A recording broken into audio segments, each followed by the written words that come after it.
Level Best supplies Varmi heating mat kits. The kit is complete with a digital thermostat and a floor heat sensor. You must follow the detailed instructions supplied with the heating mat. Heating elements are fixed length and cannot be trimmed short or cut down. You must size the heating mat to fit the floor area and make any additional preparations recommended by Varmi for your particular floor conditions. The mat must not run under any bathroom furniture such as baths, bidets or WCs. The yellow cable on the mat must run clear of all shower screen fixings. Ensure the shower screen installers know the importance of getting the screen position agreed in advance, and that this position must remain unchanged once the mat is in place. Power is supplied to a 3-meter-long cold tail cable. The open copper ends of the cold tail cable are the only section of the heater cable which can be trimmed down to create a shorter length cold tail. The floor heat sensor cable can also be trimmed and shortened if needed, but only from the open cable end. The thermostat control for the mat must be located outside the bathroom zones. After unpacking the mat, check it with a multimeter and compare this with the label on the box. Do not use it if the resistance or continuity values differ by more than that stated on the certificate.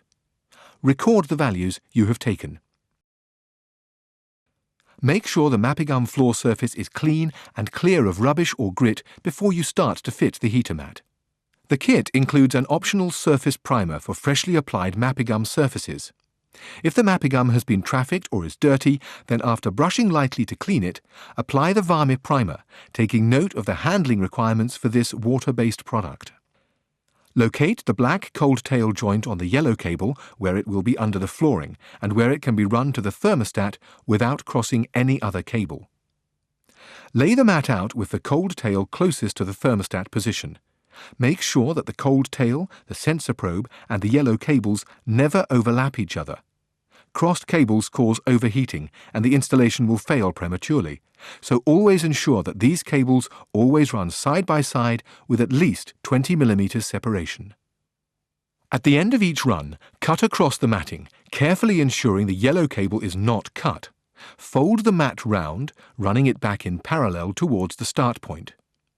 If the matting is not fully used up and the floor is covered, then the rest of the yellow cable must be unwound from the backing and taped down to the floor after ensuring it does not obstruct anything.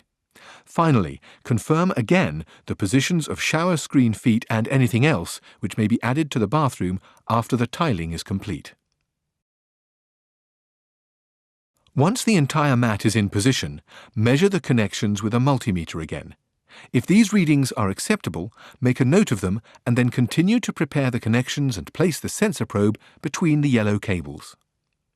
Finally, test the connections to the probe with a multimeter again prior to starting the floor tiling task, and keep a record of this value.